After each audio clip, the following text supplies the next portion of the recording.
පරිපෙල් නිර්මාණය කිරීම කියන්නේ උතුම් පින්කමක්. අතපය අමාරු තියෙන, කකුල් අමාරු තියෙන, ඇවිද කියා ගන්න බැරි, ඊළඟට උපතින් ඇවිදින්න බැරි, ඊළඟට නිතර කකුල් වලට ආබාධ සිද්ධ වෙන, ඒ වාගේ අයට හොඳ ප්‍රතිවිරුද්ධ කර්මයක් තමයි පරිපෙල් හැදීමේ පින කියන්නේ.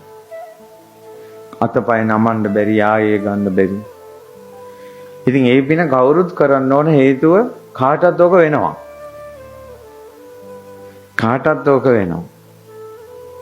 ඊළඟට තමයි පඩිපෙලක් නැති තැනක ගමන් කිරීම අනතුරු සහිතයි. මාරක අනතුරු තියෙන කෙනෙකුට කරන්න කියන කර්මයක් තමයි පඩිපෙල් හදන්න කියන්නේ. ඊළඟට කුසේ දරුවන් ගබ්සාවන අයට කරන්න තියෙන ප්‍රතිවිරුද්ධ කර්මයක් තමයි කියන පඩිපෙල් හදන්න කියන්නේ. කියන්නේ යාගේ ගැබට අනතුරු වුණානේ. අනතුරු වළක්වන පින්කම් කරන්න ඕන.